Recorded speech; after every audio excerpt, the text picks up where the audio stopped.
ರಾಜ್ಯ ಕಾಂಗ್ರೆಸ್ನಲ್ಲಿ ನಾಯಕತ್ವ ಬಿಕ್ಕಟ್ಟಿನ ಬೆನ್ನಲ್ಲೇ ಕಾಂಗ್ರೆಸ್ ನಾಯಕ ಬಿಕೆ ಹರಿಪ್ರಸಾದ್ ರಾಹುಲ್ ಗಾಂಧಿ ಅವರನ್ನ ಭೇಟಿಯಾಗಿದ್ದಾರೆ. ಸಿಎಂ ಡಿಸಿಎಂ ಬಣ ರಾಜಕೀಯ ವಿಚಾರ ಹಾಗೂ ಸಚಿವ ಸಂಪುಟ ಪುನರ್ರಚನೆ ವಿಚಾರದ ಬಗ್ಗೆ ಚರ್ಚೆ ನಡೆಸಿದ್ದಾರೆ ಎನ್ನಲಾಗಿದೆ. ಸೋನಿಯಾ ಗಾಂಧಿ ನಿವಾಸದಲ್ಲಿ ಭೇಟಿಯಾಗಿ ಮಹತ್ವದ ಮಾತುಕತೆ ನಡೆಸಿದ್ದಾರೆ. ಕಾಂಗ್ರೆಸ್ ಕುರ್ಚಿ ಕಿತ್ತಾಟ ಹಿನ್ನೆಲೆ ನಾಳೆ ಎಐಸಿಸಿ ಅಧ್ಯಕ್ಷ ಮಲ್ಲಿಕಾರ್ಜುನ ಖರ್ಗೆ ರಾಹುಲ್ ಗಾಂಧಿಯನ್ನ ಭೇಟಿಯಾಗುವ ಸಾಧ್ಯತೆ ಇದೆ. ಈಗಾಗಲೇ ರಾಜ್ಯದ ಅನೇಕ ನಾಯಕರ ಜೊತೆ ಖರ್ಗೆ ಚರ್ಚೆ ನಡೆಸಿದ್ದಾರೆ.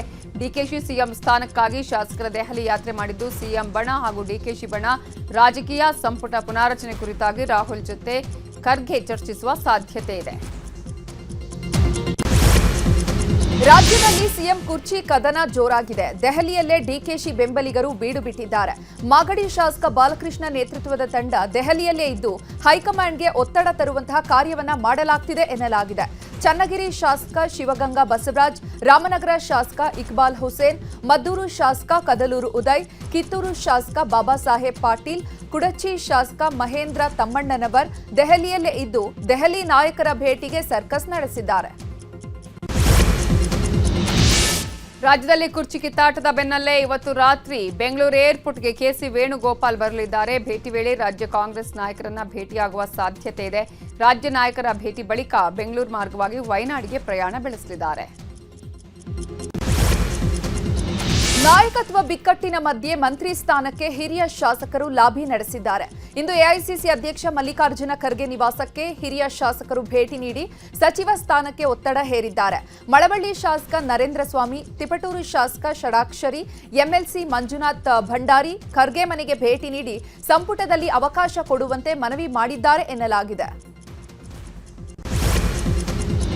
ಸಿಎಂ ಬದಲಾವಣೆ ವಿಚಾರವಾಗಿ ಚಿಕ್ಕಬಳ್ಳಾಪುರದ ಶಿಡ್ಲಘಟ್ಟದಲ್ಲಿ ಮಾತಾಡಿರೋ ಸಿಎಂ ಸಿದ್ದರಾಮಯ್ಯ, ಹೈಕಮಾಂಡ್ ತೀರ್ಮಾನಕ್ಕೆ ನಾವು ಬದ್ಧರಾಗಿದ್ದೇವೆ. ಹೈಕಮಾಂಡ್ ಹೇಳಿದಂತೆ ನಾವು ಕೇಳ್ತೇವೆ. ಹೈಕಮಾಂಡ್ ತೀರ್ಮಾನವನ್ನು ನಾವು ಒಪ್ಪಬೇಕು. ಡಿಕೆಶಿನೂ ಕೇಳಬೇಕು. ನಾನು ಹೈಕಮಾಂಡ್ಗೆ ಸಚಿವ ಸಂಪುಟ ಪುನಾರಚನೆ ಬಗ್ಗೆ ಮಾತ್ರ ಹೇಳಿದ್ದೇನೆ. ಹೈಕಮಾಂಡ್ ನಾನೇ ಮುಂದುವರಿಬೇಕು ಅಂದ್ರೆ ನಾನೇ ಮುಂದುವರಿತೇನೆ. ಎಲ್ಲವೂ ಹೈಕಮಾಂಡ್ ನಿರ್ಧಾರ ಅಂತ ಹೇಳಿದ್ದಾರೆ. ರೀಸಫಲ್ ಮಾಡಲಿಕ್ಕೆ ಹೋಗಿದ್ದೆ. ಅವ್ರು ಏನಂತ ಹೇಳಿದ್ರು, ಮಾಡುವಂತ ಹೇಳಿದ್ರು. ಈಗ 5 ತಿಂಗಳಿದೆ. ಆಮೇಲೆ ನಾನು ಹೇಳಿದೆ 2.5 ವರ್ಷ ತುಂಬಲಿ, ಆಮೇಲೆ ಮಾಡೋಣ ಅಂತ ಹೇಳಿದೆ. ಗೊತ್ತಾಯ್ತಾ? ಈಗ ಹೈಕಮಾಂಡ್ ಅವ್ರು ಏನು ಹೇಳ್ತಾರೆ ಅದನ್ನು ನಾವು ಕೇಳೋದು. ನಮ್ಮಲ್ಲಿ ಹೈಕಮಾಂಡ್ ಇದೆ. ಹೈಕಮಾಂಡ್ ತೀರ್ಮಾನ ಮಾಡಿದ್ರೆ ಏನು ನನ್ನನ್ನೇ ಮುಂದುವರಿಸಿ ಅಂತಂದ್ರೆ ಮುಂದುವರಿತೀವಿ. ಗೊತ್ತಾಯ್ತಾ? ಹೈಕಮಾಂಡ್ ಏನು ತೀರ್ಮಾನ ಮಾಡ್ತಾರೆ ಅಂತಿಮವಾಗಿ ಹೈಕಮಾಂಡ್ ನಾವು ಹೈಕಮಾಂಡ್ ಅವರು ಏನ್ ತೀರ್ಮಾನ ಮಾಡ್ತಾರೆ ಅವರಂತೆ. ರಾಜ್ಯದಲ್ಲಿ ಸಿಎಂ ಕುರ್ಚಿ ಬದಲಾವಣೆಯ ಚರ್ಚೆ ಜೋರಾಗಿದೆ. ಹೀಗಾಗಿ ಸಿದ್ದರಾಮಯ್ಯ ಪರ ಅಹಿಂದ ಸಂಘಟನೆಗಳು ನಿಂತಿವೆ. ರಾಜ್ಯದಾದ್ಯಂತ ಪ್ರತಿಭಟನೆ ನಡೆಸಲು ಅಹಿಂದ ಒಕ್ಕೂಟ ಕರೆ ನೀಡಿದೆ. ಅಹಿಂದ ಸಂಘಟನೆಗಳ ರಾಜ್ಯ ಒಕ್ಕೂಟದಿಂದ ಎಲ್ಲಾ ಜಿಲ್ಲೆ ತಾಲೂಕುಗಳಲ್ಲಿ ಪ್ರತಿಭಟನೆ ನಡೆಸಲು ನಿರ್ಧರಿಸಲಾಗಿದೆ. ಈ ಬಗ್ಗೆ ಅಹಿಂದ ರಾಜ್ಯಾಧ್ಯಕ್ಷ ಪ್ರಭುಲಿಂಗ ದೊಡ್ಡಿಣಿಯಿಂದ ಸಂದೇಶವನ್ನು ರವಾನಿಸಲಾಗಿದೆ. ಕಾಂಗ್ರೆಸ್ನಲ್ಲಿ ಸಚಿವ ಸ್ಥಾನಕ್ಕಾಗಿ ಕಾರ್ಯಕರ್ತರ ಲಾಬಿ ಜಾಸ್ತಿಯಾಗಿದೆ. ಚಿಕ್ಕಮಗಳೂರಿನ ತರೀಕೆರೆ ಶಾಸಕ ಜಿಎಚ್ ಶ್ರೀನಿವಾಸ್ಗೆ ಸಚಿವ ಸ್ಥಾನ ಕೊಡುವಂತೆ ಮಹಿಳಾ ಕಾಂಗ್ರೆಸ್ ಕಾರ್ಯಕರ್ತರು ಡಿಮ್ಯಾಂಡ್ ಮಾಡಿದ್ದಾರೆ. ತರೀಕೆರೆ ಪಟ್ಟಣ ಪ್ರವಾಸಿ ಮಂದಿರದಲ್ಲಿ ನೂರಾರು ಮಹಿಳಾ ಕಾರ್ಯಕರ್ತರ ಸಭೆ ನಡೆಸಿ ಶಾಸಕ ಶ್ರೀನಿವಾಸ್ಗೆ ಸಚಿವ ಸ್ಥಾನ ನೀಡುವಂತೆ ಪಟ್ಟು ಹಿಡಿದಿದ್ದಾರೆ.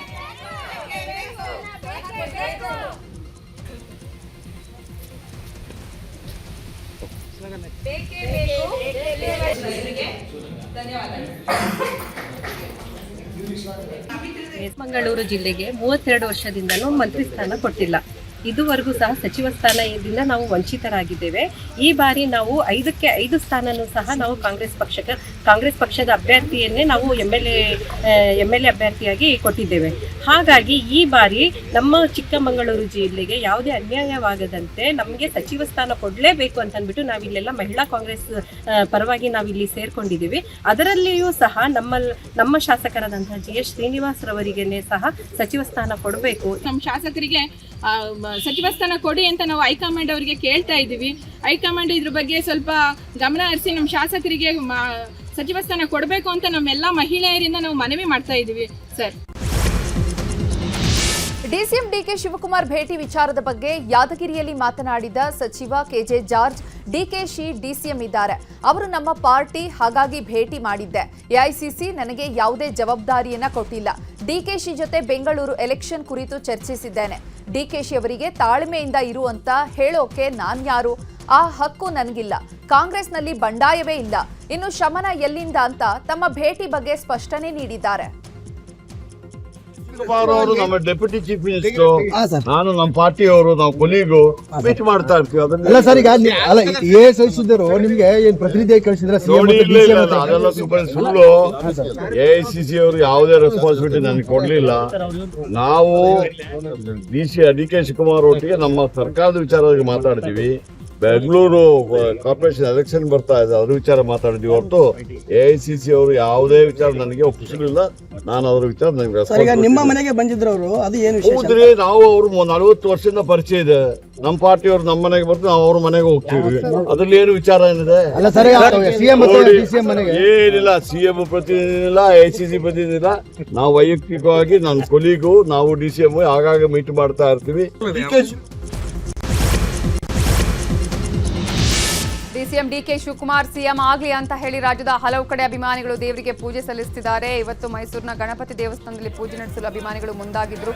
ಅಖಿಲ ಕರ್ನಾಟಕ ಒಕ್ಕಲಿಗರ ಸಂಘದ ಕಾರ್ಯಕರ್ತರು 101 ತೆಂಗಿನಕಾಯಿ ಹೊಡೆದು ಗಣಪತಿಗೆ ವಿಶೇಷ ಪೂಜೆ ಸಲ್ಲಿಸಿದ್ದಾರೆ.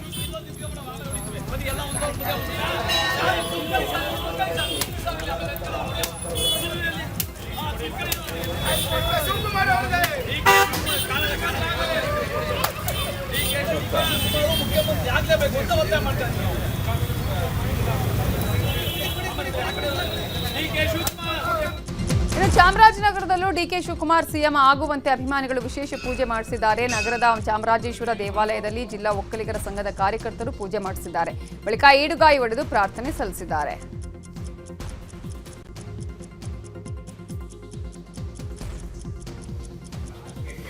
ಬೆಂಗಳೂರು ದಕ್ಷಿಣ ಜಿಲ್ಲೆಯ ರಾಮನಗರದಲ್ಲೂ ಯೂತ್ ಕಾಂಗ್ರೆಸ್ ಕಾರ್ಯಕರ್ತರಿಂದ ಡಿಕೆ ಶಿವಕುಮಾರ್ ಸಿಎಂ ಆಗಲಿ ಅಂತ ದೇವರಿಗೆ ಪೂಜೆ ಸಲ್ಲಿಸಲಾಗಿದೆ. ಶ್ರೀ ಜಲಸಿದ್ದೇಶ್ವರ ಸ್ವಾಮಿ ದೇವಸ್ಥಾನದಲ್ಲಿ ಡಿಕೆಶಿ ಭಾವಚಿತ್ರ ಇಟ್ಟು ಕಾರ್ಯಕರ್ತರು ಪೂಜೆಯನ್ನು ಸಲ್ಲಿಸಿದ್ದಾರೆ. ಡಿಕೆಶಿಗೆ ಸಿಎಂ ಸ್ಥಾನ ಸಿಗಲಿ ಅಂತ ಹೇಳಿ ಒಕ್ಕಲಿಗ ಸಂಘಟನೆಯಿಂದ ಪ್ರತಿಭಟನೆಯನ್ನು ನಡೆಸಲಾಗಿದೆ. ಮಂಡ್ಯ ಜಿಲ್ಲೆಯ ಮದ್ದೂರಿನ IB ವೃತ್ತದ ಬಳಿ ಡಿಕೆಶಿಗೆ ಸಿಎಂ ಸ್ಥಾನಕ್ಕೆ ಆಗ್ರಹಿಸಲಾಗಿದ್ದು, ಒಕ್ಕಲಿಗ ಸಂಘದ ತಾಲೂಕು ಅಧ್ಯಕ್ಷ ಶಿವಪ್ಪ ನೇತೃತ್ವದಲ್ಲಿ ಪ್ರತಿಭಟನೆ ನಡೆಸಿದ್ದು, ಡಿಕೆಶಿಗೆ ಸಿಎಂ ಸ್ಥಾನ ನೀಡದಿದ್ರೆ ಮುಂದಿನ ಚುನಾವಣೆಯಲ್ಲಿ ಕಾಂಗ್ರೆಸ್ಗೆ ತಕ್ಕ ಪಾಠ ಕಲಿಸುತ್ತೇವೆ ಅಂತ ಎಚ್ಚರಿಕೆ ಕೊಟ್ಟಿದ್ದಾರೆ.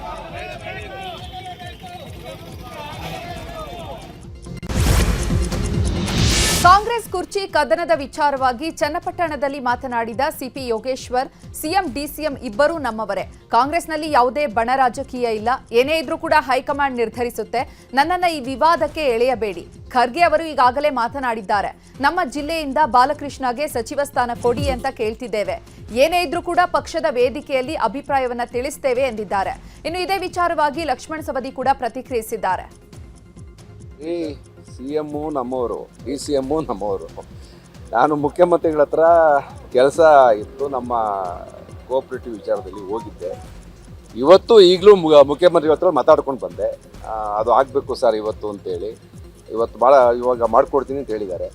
ಮತ್ತು DCM ಇಲ್ಲಿಯವರು, ಇದೇ ಜಿಲ್ಲೆಯವರು, ನಮ್ಮವರು. ಅವ್ರ ಹತ್ರನೂ ಈ ಜಿಲ್ಲೆಗೆ ಸಂಬಂಧಪಟ್ಟಂತೆ, ನೀರಾವರಿ ಸಂಬಂಧಪಟ್ಟಂತೆ ಕೆಲಸ ಕಾರ್ಯ ಇರುತ್ತೆ. ನಮ್ಮ ಇಬ್ಬರ ಹತ್ರನೂ ಹೋಗ್ತಾ ಬರ್ತಾ ಇರ್ತೀವಿ ಕೆಲಸ ಅಭಿವೃದ್ಧಿ ದೃಷ್ಟಿಯಿಂದ. ಬೇರೆ ರಾಜಕೀಯ ನನಗೆ ಗೊತ್ತಿಲ್ಲ, ಏನು ಬೆಳವಣಿಗೆ ಇಲ್ಲ. ನನಗೆ ಯಾವುದು ಬಣ ಇಲ್ಲಪ್ಪ. ನಾನು ಯಾಕೆ ಬಣ? ನಾನು ಈಗ ತಾನೇ ಕಾಂಗ್ರೆಸ್ಸಲ್ಲಿ 1 ವರ್ಷದ ಮಗು. ನನಗೆ ಯಾವ ಬಣ ಇಲ್ಲ. ನಾವು ಏನೇ ಹೇಳಿದ್ರು ಅದೇನು ತೀರ್ಮಾನ ಅಥಣಿಯಲ್ಲಿ ಆಗೋದಲ್ಲ. ನಾವು ಏನೇ ಮಾತಾಡಿದರೂ ಕೂಡ ಬೆಂಗಳೂರಲ್ಲಿ ತೀರ್ಮಾನ ಆಗಲ್ಲ. ಈ ತೀರ್ಮಾನ ಆಗೋದು ದೆಹಲಿಯಲ್ಲಿ. ಈ ರಾಷ್ಟ್ರೀಯ ಪಕ್ಷಗಳು ತಮ್ಮದೇ ಆಗಿರ್ತಕ್ಕಂಥ ಒಂದು ವ್ಯವಸ್ಥೆಗಳನ್ನು ಇಟ್ಕೊಂಡಿದ್ದಾರೆ. ಮತ್ತು ಈ ಬದಲಾವಣೆ ಬಗ್ಗೆ ಚರ್ಚೆ ಆಗಿರೋದು ರಾಷ್ಟ್ರೀಯ ನಾಯಕರು ಮತ್ತು ಮುಖ್ಯಮಂತ್ರಿಗಳು, ಉಪಮುಖ್ಯಮಂತ್ರಿಗಳ ಮಧ್ಯದಲ್ಲಿ ಚರ್ಚೆ ಆಗಿರ್ತದೆ. ನಮ್ಗೆ ಯಾರಿಗೂ ಕೂಡ ಅದ್ರ ಬಗ್ಗೆ ಸುಳುವು ಇಲ್ಲ, ಮಾಹಿತಿನೂ ಇಲ್ಲ. ಇದ್ರ ಬಗ್ಗೆ ಅನಾವಶ್ಯಕವಾಗಿ ನಾವು ಯಾರು ಚರ್ಚೆ ಮಾಡ್ತಕ್ಕಂಥದ್ದು ಸರಿ ಅಲ್ಲ ಅಂತಕ್ಕಂಥದ್ದೇ ನಾನು ಹೇಳಬಲ್ಲೆ.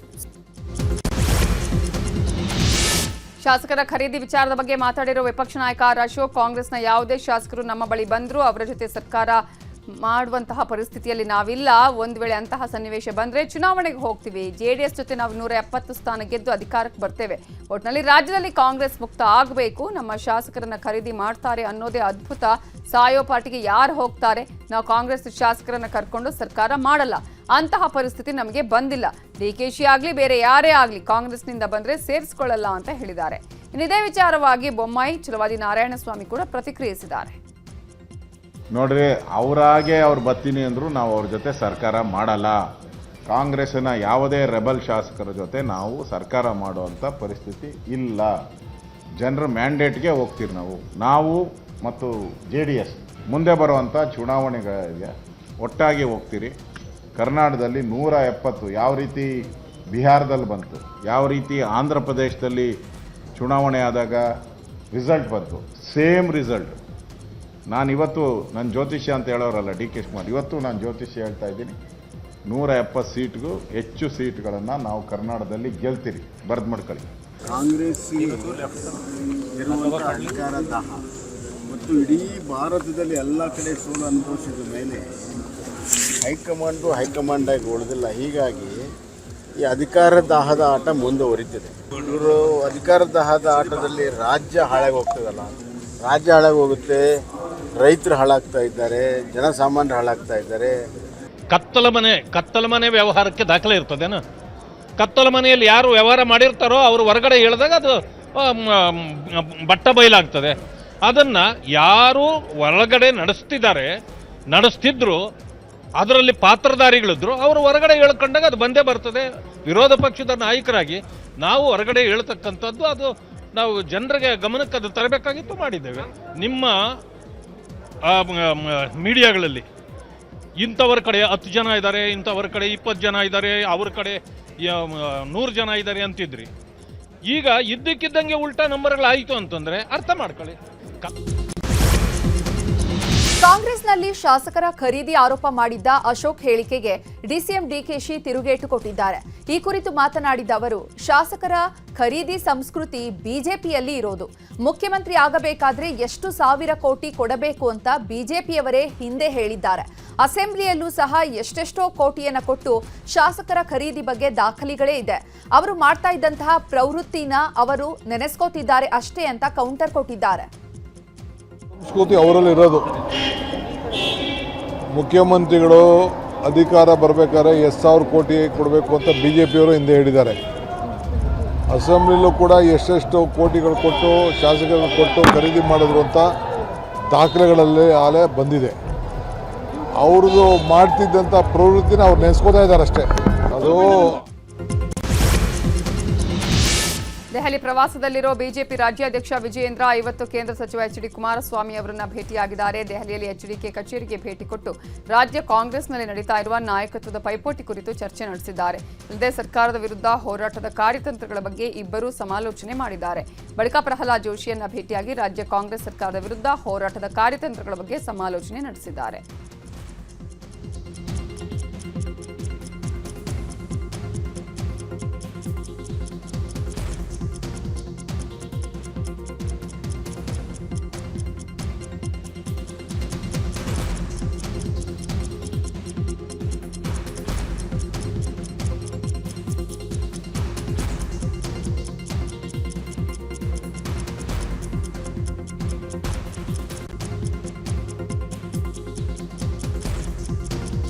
ದೆಹಲಿ ಪ್ರವಾಸದಲ್ಲಿರುವಂತಹ ಬಿಜೆಪಿ ರಾಜ್ಯಾಧ್ಯಕ್ಷ BY ವಿಜಯೇಂದ್ರ ಈಗಾಗಲೇ ಇವತ್ತು ಕೇಂದ್ರ ಸಚಿವರಾಗಿರುವ HD ಕುಮಾರಸ್ವಾಮಿ ಅವರನ್ನ ಭೇಟಿಯಾಗಿದ್ದಾರೆ.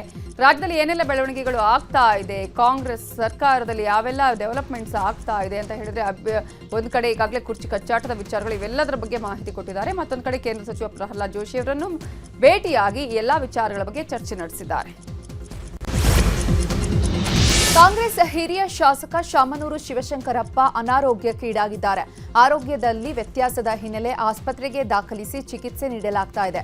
ಕಳೆದ 12 ದಿನಗಳಿಂದ ಸ್ಪರ್ಶ ಆಸ್ಪತ್ರೆಯಲ್ಲಿ ಶಾಮನೂರು ಶಿವಶಂಕರಪ್ಪಗೆ ಚಿಕಿತ್ಸೆ ನೀಡಲಾಗ್ತಾ ಇದೆ.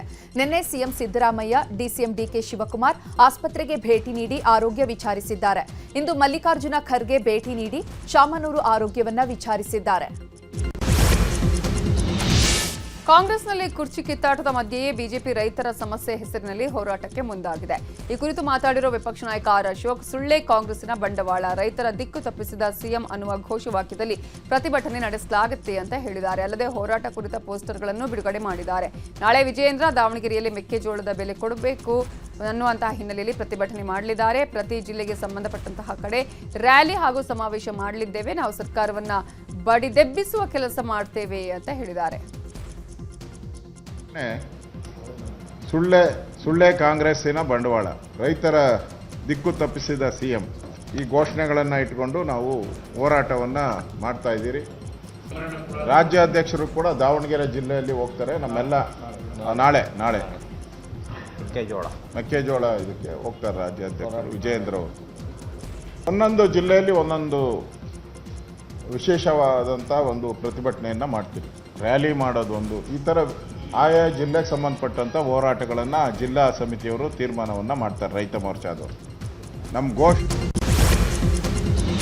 ಮೆಕ್ಕೆಜೋಳಕ್ಕೆ 3,000 ಬೆಂಬಲ ಬೆಲೆಗೆ ಆಗ್ರಹಿಸಿ ಹುಬ್ಬಳ್ಳಿಯಲ್ಲಿ ರೈತರು ಪ್ರತಿಭಟನೆ ನಡೆಸಿದ್ದಾರೆ. ಎಐಕೆಕೆಎಂಎಸ್ ಸಂಘಟನೆ ನೇತೃತ್ವದಲ್ಲಿ ಮಿನಿ ವಿಧಾನಸೌಧದ ಎದುರು ಪ್ರತಿಭಟನೆ ನಡೆಸಿ ರಾಜ್ಯ ಮತ್ತು ಕೇಂದ್ರ ಸರ್ಕಾರಗಳ ವಿರುದ್ಧ ಘೋಷಣೆ ಕೂಗಿ ಆಕ್ರೋಶ ವ್ಯಕ್ತಪಡಿಸಿದ್ದಾರೆ. ಇತ್ತ ಹಾಸನದಲ್ಲೂ ಕೂಡ ಮೆಕ್ಕೆಜೋಳಕ್ಕೆ ಬೆಂಬಲ ಬೆಲೆ ಘೋಷಿಸುವಂತೆ ರೈತರು ಪ್ರತಿಭಟನೆ ನಡೆಸಿದ್ದಾರೆ. ಹಾಸನ ಜಿಲ್ಲಾಧಿಕಾರಿ ಕಚೇರಿ ಆವರಣದಲ್ಲಿ ರೈತರಿಂದ ಬೃಹತ್ ಪ್ರತಿಭಟನೆ ನಡೆಸಿ ಆಕ್ರೋಶ ವ್ಯಕ್ತಪಡಿಸಲಾಯಿತು. ಹಾವೇರಿ ಜಿಲ್ಲೆಯಲ್ಲಿ ಮೆಕ್ಕೆಜೋಳ, ಭತ್ತಕ್ಕೆ ಬೆಂಬಲ ಬೆಲೆ ಮತ್ತು ಖರೀದಿ ಕೇಂದ್ರವನ್ನ ತೆರೆಯಲು ಒತ್ತಾಯಿಸಿ ರೈತ ಸಂಘಟನೆಗಳು ರಾಷ್ಟ್ರೀಯ ಹೆದ್ದಾರಿ ತಡೆದು ಆಕ್ರೋಶ ವ್ಯಕ್ತಪಡಿಸಿದ್ದಾರೆ. ರೈತರ ಪ್ರತಿಭಟನೆಗೆ ಜಿಲ್ಲೆಯ ವಿವಿಧ ಮಠಾಧೀಶರಿಂದ ಬೆಂಬಲ ವ್ಯಕ್ತವಾಗಿದೆ. ಕಾಮಗಾರಿ ನಡೆಸುವಲ್ಲಿ ನಿರ್ಲಕ್ಷ್ಯ ತೋರಿರುವ ಅಧಿಕಾರಿಯೊಬ್ಬರ ವಿರುದ್ಧ ಸಚಿವ ಎನ್ಎಸ್ ಬೋಸರಾಜು ಗರಂ ಆಗಿದ್ದಾರೆ. ರಾಯಚೂರು ಜಿಲ್ಲೆಯ ಸಿರವಾರ ತಾಲೂಕಿನ ಮರಾಠ ಗ್ರಾಮದಲ್ಲಿ ಸಾರ್ವಜನಿಕವಾಗಿ ಅಧಿಕಾರಿಗೆ ತರಾಟೆಗೆ ತೆಗೆದುಕೊಂಡಿದ್ದಾರೆ. ರಸ್ತೆ ಕಾಮಗಾರಿಗೆ 2 ಕೋಟಿ ಹಣ ಬಿಡುಗಡೆ ಮಾಡಿದ್ರೂ ಕಾಮಗಾರಿ ಮಾಡಿಲ್ಲ. ಹೀಗಾಗಿ ಸ್ಥಳದಲ್ಲಿದ್ದ ಅಧಿಕಾರಿ KRIGL AEE ಹನುಮಂತರಾಯಪ್ಪಗೆ ಸ್ಥಳದಲ್ಲೇ ಕ್ಲಾಸ್ ತೆಗೆದುಕೊಂಡಿದ್ದಾರೆ. ಬೆಂಗಳೂರು ದರೋಡೆ ಬೆನ್ನಲ್ಲೇ ಹುಬ್ಬಳ್ಳಿಯಲ್ಲೂ ಕೂಡ ದೊಡ್ಡ ದರೋಡೆ ಮಾಡಲಾಗಿದೆ. ಇಡಿ ಅಧಿಕಾರಿಗಳ ಹೆಸರಿನಲ್ಲಿ 3.2 ಕೋಟಿ ಚಿನ್ನಾಭರಣವನ್ನ ಲೂಟಿ ಮಾಡಿದ್ದಾರೆ. ಇದೇ ತಿಂಗಳ 20ನೇ ತಾರೀಕಿನಂದು ಹುಬ್ಬಳ್ಳಿಯ ನೀಲಿಜರ್ಸ್ ರಸ್ತೆಯಲ್ಲಿ ಕೇರಳದ ಚಿನ್ನದ ವ್ಯಾಪಾರಿಯನ್ನ ಕಿಡ್ನಾಪ್ ಮಾಡಿ ದರೋಡೆ ಮಾಡಿದ್ದಾರೆ. ಚಿನ್ನದ ವ್ಯಾಪಾರಿ ಸುದೀನ್ MR ಎನ್ನುವವರಿಗೆ ಇಡಿ ಅಧಿಕಾರಿಗಳು ಅಂತ ಬೆದರಿಕೆಯನ್ನ ಹಾಕಿ ವಿಚಾರಣೆ ನೆಪದಲ್ಲಿ 2,942 ಕೆಜಿ ಚಿನ್ನಾಭರಣವನ್ನ ಕೊಳ್ಳೆ ಹೊಡೆದಿದ್ದಾರೆ. ಚಿನ್ನದ ಅಂಗಡಿಗಳಿಗೆ ಸುದೀನ್ ಜೈನ್ ಉಂಗುರ, ಕಿವಿಯೋಲೆ, ನೆಕ್ಲೆಸ್ ಪೂರೈಕೆ ಮಾಡ್ತಾ ಇದ್ದ. ಈ ಬಗ್ಗೆ ತಿಳಿದಂತಹ ದರೋಡೆಕೋರರು ಹೋಟೆಲ್ನಲ್ಲಿ ತಂಗಿದಂತಹ ಸುದೀನ್ ತಪಾಸಣೆಯ ನೆಪದಲ್ಲಿ ಕರ್ಕೊಂಡು ಬಂದು ಚಿನ್ನಾಭರಣವನ್ನ ದರೋಡೆ ಮಾಡಿದ್ದಾರೆ. ಬೆಂಗಳೂರಲ್ಲಿ 7 ಕೋಟಿ ರಾಬರಿ ಪ್ರಕರಣಕ್ಕೆ ಸಂಬಂಧಪಟ್ಟ ಹಾಗೆ ಮತ್ತಿಬ್ಬರು ಆರೋಪಿಗಳನ್ನು ಅರೆಸ್ಟ್ ಮಾಡಲಾಗಿದೆ. ದಿನೇಶ್ ಮತ್ತು ಜಿನೇಶ್ ಅನ್ನುವರನ್ನ ಚೆನ್ನೈನಲ್ಲಿ ಪೊಲೀಸರು ಅರೆಸ್ಟ್ ಮಾಡಿದ್ದಾರೆ. ಇನ್ನು ಬಂಧಿತರ ಬಳಿ ಉಳಿದ ಹಣ ಪತ್ತೆಯಾಗಿಲ್ಲ. ಹಣ ನಮ್ಮ ಬಳಿ ಇಲ್ಲ, ಅವರು ಸುಳ್ಳು ಹೇಳಿದ್ದಾರೆ ಅಂತ ಇಬ್ಬರು ಆರೋಪಿಗಳು ಹೇಳಿದ್ದಾರೆ. ಹೀಗಾಗಿ ಎಲ್ಲಾ ಆರೋಪಿಗಳನ್ನು ಒಟ್ಟಿಗೆ ವಿಚಾರಣೆ ನಡೆಸಲು ಪೊಲೀಸರು ನಿರ್ಧರಿಸಿದ್ದು, ಉಳಿದ 82 ಲಕ್ಷ ಹಣ ಪತ್ತೆಗಾಗಿ ಬಂಧಿತರ ತೀವ್ರ ವಿಚಾರಣೆಗೆ ಪೊಲೀಸರು ಮುಂದಾಗಿದ್ದಾರೆ. 7 ಕೋಟಿ ದರೋಡೆ ಪ್ರಕರಣಕ್ಕೆ ಸಂಬಂಧಪಟ್ಟ ಹಾಗೆ ಈವರೆಗೆ ಆರೋಪಿಗಳಿಂದ 6.29 ಕೋಟಿಯನ್ನು ಪೊಲೀಸರು ವಶಕ್ಕೆ ಪಡೆದುಕೊಂಡಿದ್ದಾರೆ. ಉಳಿದ 82 ಲಕ್ಷ ಹಣವನ್ನ ಆರೋಪಿಗಳು ಪರಿಚಯಸ್ಥರಿಗೆ ನೀಡಿರುವ ಬಗ್ಗೆ ಮಾಹಿತಿ ಸಿಕ್ಕಿದೆ. ಅಲ್ಲದೆ ಒಂದಷ್ಟು ಹಣವನ್ನ ಆರೋಪಿಗಳು ಖರ್ಚು ಮಾಡಿದ್ದಾರೆ. ಹೀಗಾಗಿ ಹಣ ಪತ್ತೆಗೆ ಬ್ಯಾಂಕ್ನಿಂದ ಸೀರಿಯಲ್ ನಂಬರ್ ಪಡೆದು ಪೊಲೀಸರು ತನಿಖೆ ಮಾಡ್ತಿದ್ದಾರೆ. ಇನ್ನು ಪ್ರಕರಣದ ಕುರಿತು ಪೊಲೀಸ್ ಕಮಿಷನರ್ ಹೇಮಂತ್ ಕುಮಾರ್ ಸಿಂಗ್ ಮಾಹಿತಿ ಕೊಟ್ಟಿದ್ದಾರೆ. ಫಸ್ಟ್ 3 ಜನ, ಮತ್ತೆ ನಂತರ 3 ಜನ, ಮತ್ತೆ ಒಬ್ಬ, ಈಗ ಇಬ್ಬರು, ಟೋಟಲ್ ಸೇರಿ ಈಗ 9 ಜನ ಅರೆಸ್ಟ್ ಆಗಿದೆ. ನಮ್ಮ ಇನ್ವೆಸ್ಟಿಗೇಷನ್ ಇಲ್ಲಿವರೆಗೆ ಪ್ರಕಾರ ಇದು ಮುಖ್ಯ ಪಾತ್ರ ಇತ್ತು. ಆ ಮುಖ್ಯ ಪಾತ್ರ ಯಾರ್ಯಾರಿದೆ ಅವರೆಲ್ಲರೂ ಸಿಕ್ಕಿದ್ದಾರೆ. ಇನ್ನೂ ಕೆಲವರು ಸೈಡ್ ರೋಲ್ ಇರ್ಬೋದು, ಅಂದರೆ ಅವರವರು ಕಡೆ ಅವ್ರಿಗೆ ಮಾಹಿತಿ ಇತ್ತು ಆದರೂ ಪೊಲೀಸ್ಗೆ ಹೇಳಲಿಲ್ಲ, ಅಥವಾ ಸಹಚಾರಾಗಿ ಅವರು ಹೆಲ್ಪ್ ಮಾಡಿದ್ದಾರೆ. ಅದರ ಬಗ್ಗೆ ಕೂಡ ನಮಗೆ ಮಾಹಿತಿ ಬರ್ತಾಯಿದೆ. ಸೊ ನಾವು ಅದನ್ನು ಮಾಡ್ತೀವಿ. ಇಲ್ಲಿವರೆಗೆ 6.29 ಕ್ರೋರ್ಸ್ ರಿಕವರಿ ಆಗಿದೆ. ಫಸ್ಟ್ ಕಲಬುರಗಿಯ ನಾರಾಯಣಪುರದಲ್ಲಿ ದರ್ಗಾ ನಿರ್ಮಿಸಿಕೊಂಡು ರಶೀದ್ ಮುತ್ಯ ಜನರಿಗೆ ವಂಚನೆ ಮಾಡ್ತಿದ್ದ ಅಂತ ಶಿವಸೇನೆ ರಾಜ್ಯಾಧ್ಯಕ್ಷ ಶ್ರೀ ಸಿದ್ದಲಿಂಗ ಸ್ವಾಮೀಜಿ ಆರೋಪ ಮಾಡಿದ್ದಾರೆ. ಈ ಕುರಿತು ಇಂದು ಕಲಬುರಗಿಯಲ್ಲಿ ಸುದ್ದಿಗೋಷ್ಠಿ ನಡೆಸಿ ಮಾತನಾಡಿದ ಅವರು, ರಶೀದ್ ಮುತ್ಯ ಎಂಬಾತ ನಾಟಿ ಔಷಧಿ ಮೂಲಕ ಮಕ್ಕಳ ಭಾಗ್ಯ ಕರುಣಿಸುತ್ತೇವೆ ಅಂತ ಜನರಿಂದ ಹಣ ವಸೂಲಿ ಮಾಡ್ತಿದ್ದಾನೆ. ಈತನ ಬಗ್ಗೆ ಸಚಿವ ಪ್ರಿಯಾಂಕ್ ಖರ್ಗೆ ಅವರಿಗೆ ಗೊತ್ತಿಲ್ವಾ, ಅಥವಾ ಮುಸ್ಲಿಂ ಅನ್ನೋ ಕಾರಣಕ್ಕಾಗಿ ಸಚಿವ ಪ್ರಿಯಾಂಕ್ ಖರ್ಗೆ ಅವರು ಮೌನವಾಗಿದ್ದಾರಾ? ಮೌಢ್ಯ ನಿಷೇಧ ಕಾಯ್ದೆ ಇದ್ರೂ ಕೂಡ ಯಾಕೆ ಅಲ್ಲಿನ ಪೊಲೀಸರು ರಶೀದ್ ವಿರುದ್ಧ ಕೇಸ್ ದಾಖಲಿಸಿಲ್ಲ ಅಂತ ಪ್ರಶ್ನೆ ಮಾಡಿದ್ದಾರೆ. ನಕಲಿ ವೈದ್ಯನ ಬಗ್ಗೆ ಯಾಕೆ ಮಾಹಿತಿ ಇಲ್ಲ? ಮುಸ್ಲಿಂ ಅನ್ನುವ ಕಾರಣಕ್ಕಾಗಿ ನೀವು ಮೌನ ವಹಿಸಿದ್ದೀರಾ? ಮತ್ತು ಈತನ ಎಲ್ಲ ಕಂದಾಚಾರಗಳ ಅಂಧವಿಶ್ವಾಸ ಮೂಡಿಸುವಂತಹ ಡೊಂಬುರಾಟಕ್ಕೆ ಅಲ್ಲಿಯ ನೆಲೋಗಿ PSI 2016-17ರಲ್ಲಿ ಸಿದ್ದರಾಮಯ್ಯನವರು ಮೌಢ್ಯ ನಿಷೇಧ ಕಾಯ್ದೆ ಕಾನೂನು ಜಾರಿ ಮಾಡಿದ್ದಾರೆ. ಹಾಗಾದರೆ ಇದು ಯಾರ ಸಲುವಾಗಿ? ಆ ಕಾಯ್ದೆಯನ್ನು ಬಳಸ್ಕೊಂಡು ಅಲ್ಲಿಯ ಇನ್ಸ್ಪೆಕ್ಟರ್ ಯಾಕೆ ಈ ವ್ಯಕ್ತಿ ಮೇಲೆ ಕೇಸ್ ಹಾಕಲಿಲ್ಲ? ಈ ಕೆರೆಯ ಮಧ್ಯದಲ್ಲಿ ಸಿಲುಕಿದ 3 ವರ್ಷದ ಬಾಲಕಿಯ ರಕ್ಷಣೆ ಮಾಡಿರೋ ಘಟನೆ ಕೋಲಾರ ತಾಲೂಕಿನ ಚುಂಚದೇನಹಳ್ಳಿ ಗ್ರಾಮದಲ್ಲಿ ನಡೆದಿದೆ. ಚಿತ್ರದುರ್ಗ ಮೂಲದ ರಂಗಸ್ವಾಮಿ ಹಾಗೂ ಅಂಜಲಿ ದಂಪತಿ ಮೀನು ಹಿಡಿಯೋದಕ್ಕೆ ಕೆರೆಗೆ ಬಂದಿದ್ದಾರೆ. ಈ ವೇಳೆ ಆಟ ಆಡಲು ತೆಪ್ಪದಲ್ಲಿ ಕೂತಿದ್ದ ಮಗು ತೆಪ್ಪದ ಹಗ್ಗ ಮುರಿದು ಕೆರೆಯ ಮಧ್ಯೆ ಬಾಲಕಿ ಅಮೂಲ್ಯ ಸಿಕ್ಕಾಕೊಂಡಿದ್ದಾಳೆ. ಸುದ್ದಿ ತಿಳಿದು ಸ್ಥಳಕ್ಕೆ ಬಂದ ಅಗ್ನಿಶಾಮಕ ಸಿಬ್ಬಂದಿ ನಾಗಪ್ಪ ಹಾಗೂ ನಿಜಾಮುದ್ದೀನ್ ಸೇರಿ ಮಗುವನ್ನು ರಕ್ಷಣೆ ಮಾಡಿದ್ದಾರೆ. ಇನ್ನು ಸ್ಥಳಕ್ಕೆ ಕೋಲಾರ ಗ್ರಾಮಾಂತರ ಠಾಣೆ ಪೊಲೀಸರು ಭೇಟಿ ಕೊಟ್ಟು ಪರಿಶೀಲನೆ ನಡೆಸಿದ್ದಾರೆ. ಬಾಲಿವುಡ್ ಹಿರಿಯ ನಟ ಧರ್ಮೇಂದ್ರ ವಿಧಿವಶರಾಗಿದ್ದಾರೆ. ಹಲವು ದಿನಗಳಿಂದ ಅನಾರೋಗ್ಯದಿಂದ ಬಳಲ್ತಾ ಇದ್ದ ಧರ್ಮೇಂದ್ರ ಇಂದು ಮುಂಬೈನಲ್ಲಿ ಕೊನೆಯುಸಿರೆಳೆದಿದ್ದಾರೆ. 89ನೇ ವಯಸ್ಸಿಗೆ ನಿಧನರಾಗಿದ್ದು, ಧರ್ಮೇಂದ್ರ ನಿಧನಕ್ಕೆ ಇಡೀ ಬಾಲಿವುಡ್ ಕಂಬನಿ ಮಿಡಿದಿದ್ದು, ಬಾಲಿವುಡ್ನ ಸ್ಟಾರ್ ನಟ ನಟಿಯರು ಧರ್ಮೇಂದ್ರ ಅವರ ಅಂತಿಮ ದರ್ಶನ ಪಡೆದುಕೊಂಡಿದ್ದಾರೆ. ಬಳಿಕ ಮುಂಬೈನ ವಿಲ್ಲೆ ಪಾರ್ಲೆ ಸ್ಮಶಾನದಲ್ಲಿ ಅಂತಿಮ ವಿಧಿವಿಧಾನ ನಡೆಸಲಾಗಿದೆ. ಧರ್ಮೇಂದ್ರ ಅವರ ಪಾರ್ಥಿವ ಶರೀರಕ್ಕೆ ಪುತ್ರ ಸನ್ನಿ ಡಿಯೋಲ್ ಅಗ್ನಿ ಸ್ಪರ್ಶ ಮಾಡಿದ್ದಾರೆ. 6 ದಶಕಗಳಿಂದ ಬಾಲಿವುಡ್ನ ಆಳಿದಂತಹ ಧರ್ಮೇಂದ್ರ ಅವರು ಪಂಚಭೂತಗಳಲ್ಲಿ ಲೀನರಾಗಿದ್ದಾರೆ. ಧರ್ಮೇಂದ್ರ ನಿಧನಕ್ಕೆ ಪ್ರಧಾನಿ ಮೋದಿ ಸಂತಾಪ ಸೂಚಿಸಿದ್ದಾರೆ. ಈ ಕುರಿತು ಎಕ್ಸ್ನಲ್ಲಿ ಪೋಸ್ಟ್ ಹಾಕಿರುವ ಅವರು, ಧರ್ಮೇಂದ್ರ ಅವರು ಪ್ರತಿಯೊಂದು ಪಾತ್ರಕ್ಕೂ ಜೀವ ತುಂಬಿದವರು, ಅಸಂಖ್ಯ ಜನರ ಮನ ಗೆದ್ದವರು ಧರ್ಮೇಂದ್ರ ಅವರು. ಅವರ ಕುಟುಂಬಕ್ಕೆ ದುಃಖ ಭರಿಸುವ ಶಕ್ತಿ ದೇವರು ನೀಡಲಿ ಅಂತ ಸಂತಾಪ ಸೂಚಿಸಿದ್ದಾರೆ. ಇನ್ನು ಕೇಂದ್ರ ಸಚಿವ ನಿತಿನ್ ಗಡ್ಕರಿ ಕೂಡ ಸಂತಾಪ ಸೂಚಿಸಿದ್ದಾರೆ. ಧರ್ಮೇಂದ್ರ ಕೇವಲ ಒಳ್ಳೆಯ ನಟ ಮಾತ್ರ ಅಲ್ಲದೆ ಸರಳ ಮನುಷ್ಯರಾಗಿದ್ದರು. ನನಗೆ ಅವರೊಂದಿಗೆ ವೈಯಕ್ತಿಕವಾಗಿ ಸಂಬಂಧ ಇತ್ತು. ಧರ್ಮೇಂದ್ರ ದೇಶ ಮತ್ತು ರೈತರ ಬಗ್ಗೆ ಬದ್ಧರಾಗಿದ್ದರು. ಸಿನಿಮಾಗಳಲ್ಲಿ ಅವರ ಸಾಧನೆಯನ್ನ ಮರೆಯೋದಿಕ್ಕಾಗಲ್ಲ ಅಂತ ಸಂತಾಪ ಸೂಚಿಸಿದ್ದಾರೆ. ಬಾಲಿವುಡ್ನಲ್ಲಿ ಹೀಮ್ಯಾನ್ ಎಂದೇ ಖ್ಯಾತರಾಗಿದ್ದಂತಹ ಧರ್ಮೇಂದ್ರ ಅವರು ಪಂಜಾಬ್ನ ಹಿರಿಯ ನಟ ಧರ್ಮೇಂದ್ರ ನಿಧನಕ್ಕೆ ರಾಜ್ಯದಲ್ಲೂ ಕೂಡ ಅಭಿಮಾನಿಗಳು ಕಂಬನಿ ಮಿಡಿದಿದ್ದಾರೆ. ಬೆಂಗಳೂರು ದಕ್ಷಿಣ ಜಿಲ್ಲೆಯ ರಾಮನಗರದಲ್ಲಿ ಶೋಲೆ ಚಿತ್ರವನ್ನು ಚಿತ್ರೀಕರಿಸಲಾಗಿತ್ತು. ಈ ಬಗ್ಗೆ ರಾಮನಗರದಲ್ಲಿ ಧರ್ಮೇಂದ್ರ ಅವರ ಅಭಿಮಾನಿಗಳು ಆಗಿನ ಕ್ಷಣಗಳನ್ನು ಮೆಲುಕು ಹಾಕಿದ್ದಾರೆ. ರಾಮನಗರದ ರಾಮದೇವರ ಬೆಟ್ಟದಲ್ಲಿ ನಡೆದ ಶೂಟಿಂಗ್ ನೆನಪಿನ ಬಗ್ಗೆ ನ್ಯೂಸ್ 18 ಜೊತೆ ಧರ್ಮೇಂದ್ರ ಅಭಿಮಾನಿಗಳು ತಮ್ಮ ಅಭಿಪ್ರಾಯವನ್ನು ಹಂಚಿಕೊಂಡಿದ್ದಾರೆ. ರೆಬೆಲ್ ಸ್ಟಾರ್ ಅಂಬರೀಶ್ ನಮ್ಮನ್ನಾಗಲಿ ಇಂದಿಗೆ 7 ವರ್ಷ ಕಳೆದಿದೆ. ಅಂಬಿ 7ನೇ ವರ್ಷದ ಪುಣ್ಯ ಸ್ಮರಣೆ ಪ್ರಯುಕ್ತ ಸುಮಲತಾ ಅಂಬರೀಶ್, ಅಭಿಷೇಕ್ ಅಂಬರೀಶ್, ಹಿರಿಯ ನಟ ದೊಡ್ಡಣ್ಣ ಸೇರಿದಂತೆ ಹಲವರು ಕಂಠೀರವ ಸ್ಟುಡಿಯೋದಲ್ಲಿರುವಂತಹ ಅಂಬಿ ಸಮಾಧಿಗೆ ಪೂಜೆ ಸಲ್ಲಿಸಿದ್ದಾರೆ. ನಟ ದರ್ಶನ್ ಡೆವಿಲ್ ಸಿನಿಮಾ ಬಗ್ಗೆ ಸುಮಲತಾ ಅಂಬರೀಶ್ ಮಾತಾಡಿದ್ದಾರೆ. ದರ್ಶನ್ಗೆ ಒಳ್ಳೆಯದಾಗಬೇಕು, ಚಾಲೆಂಜಿಂಗ್ ಸಂದರ್ಭ ಇದು, ಸತ್ಯವನ್ನ ಪರ್ಮನೆಂಟ್ ಆಗಿ ಮುಚ್ಚಿಡೋದಕ್ಕಾಗಲ್ಲ, ಇದೆಲ್ಲ ಆಗಬಾರ್ದಾಗಿತ್ತು, ಆಗ ಹೋಗಿದೆ, ಮಾತಾಡಿ ಪ್ರಯೋಜನ ಇಲ್ಲ. ಡೆವಿಲ್ ಪ್ರಚಾರ ಸರಿಯಾಗಿ ಮಾಡ್ತಿದ್ದಾರೆ. ಸಿನಿಮಾ ಪ್ರಚಾರಕ್ಕೆ ನಾನು ಡೈರೆಕ್ಟ್ ಆಗಿ ಇನ್ವಾಲ್ವ್ ಆಗಿಲ್ಲ. ಡೆವಿಲ್ ಸಿನಿಮಾಗೆ ಒಳ್ಳೆಯದಾಗಲಿದೆ ಅಂತ ಹೇಳಿದ್ದಾರೆ. ಮೈಸೂರಿನಲ್ಲಿ ಕೊಲೆ ಆರೋಪಿ ದರ್ಶನ್ ಸಿನಿಮಾದ ಪ್ರಮೋಷನ್ ಅನ್ನ ಮಾಜಿ ಸಂಸದ ಪ್ರತಾಪ್ ಸಿಂಹ ಮಾಡಿದ್ದಾರೆ. ಬಳಿಕ ಮಾತನಾಡಿದ ಅವರು, ನಾನು ಕೂಡ ದರ್ಶನ್ ಅಭಿಮಾನಿಯಾಗಿದ್ದೇನೆ. ಕನ್ನಡದಲ್ಲಿ ಸಾಕಷ್ಟು ನಟರು ಸ್ಟಾರ್ಗಳಾಗಿ ಹೊರಹೊಮ್ಮಿದ್ದಾರೆ. ಅವರ ಡೆವಿಲ್ ಚಿತ್ರ ಸಕ್ಸಸ್ ಕಾಣಲಿ ಅಂತ ಹಾರೈಸಿದ್ದಾರೆ. ಇತ್ತ ನಟ ವಿನೋದ್ ರಾಜ್ ಕೂಡ ದರ್ಶನ್ ಅಭಿನಯದ ಡೆವಿಲ್ ಚಿತ್ರದ ಪ್ರಚಾರಕ್ಕೆ ಇಳಿದಿದ್ದಾರೆ. ದರ್ಶನ್ ಜೈಲಲ್ಲಿ ಇರೋದನ್ನ ನೆನೆದು ವಿನೋದ್ ರಾಜ್ ಕಣ್ಣೀರು ಹಾಕಿದ್ದಾರೆ. ದರ್ಶನ್ ಅಭಿಮಾನಿಗಳು ಈ ಸಿನಿಮಾವನ್ನ ಕೈ ಹಿಡಿಬೇಕು, ದೊಡ್ಡ ಮಟ್ಟದಲ್ಲಿ ಗೆಲ್ಲಿಸಬೇಕು ಅಂದಿದ್ದಾರೆ.